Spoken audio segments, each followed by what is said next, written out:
Okay, so from this Kimura grip, not everything always goes according to plan. Sometimes we can build up to it, but when we go to make that space, our opponent takes that little back step, right? He pommeled his leg out and took that back step, and I gotta act quick, because if he gets back up to his feet and walks around my head, I'm in trouble.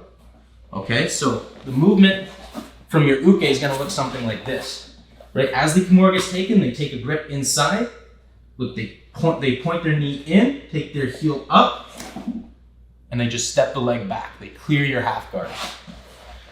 I'm gonna go through the whole technique without explaining it from a couple angles, and then we're gonna break it down.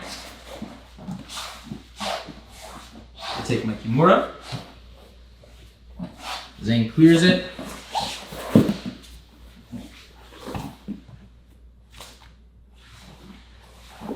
Let's look at it from another angle.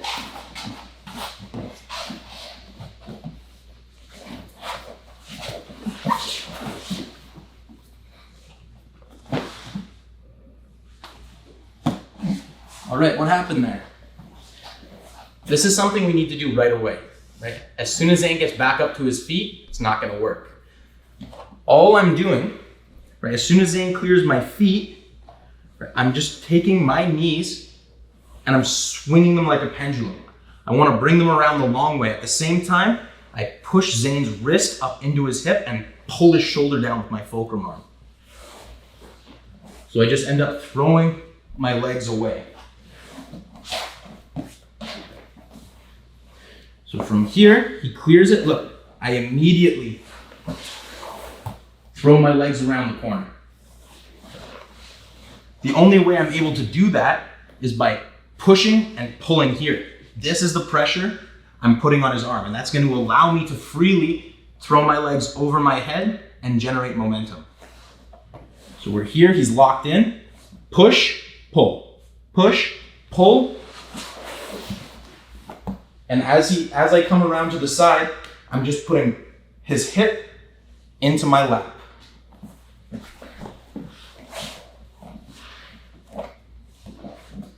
So we come around, and look, all I do to finish is I flare my elbow, push his wrist down, and they need to make sure my bottom knee wedges under Zane's hip. So here, just like that back take we explored earlier, I can't let Zane's hip touch the floor. Right? If his hip touches the floor, we're not in terrible shape, but we're definitely not taking his back. All right, so can you go back up? Hip over my knee, perfect. And from here, guys, all I'm doing is I'm guiding Zane towards the side where I already have my foot cleared. Right? I switch off to his hand, and I go over his trap to build up to my back control. Let's look at it one more time from the other angle.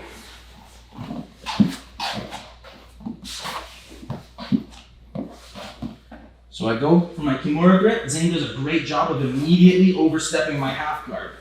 I use my grips, push, pull, I swing my knees around. Look, I pull him into my lap with my knee in position. From here, I'm guiding Zane over, not just with my arms, right, but I'm also pointing my knee at the ceiling. Here, my hook's waiting. Before he gets to the floor, I switch one, I switch two, and now we're building up to the back and to a finish.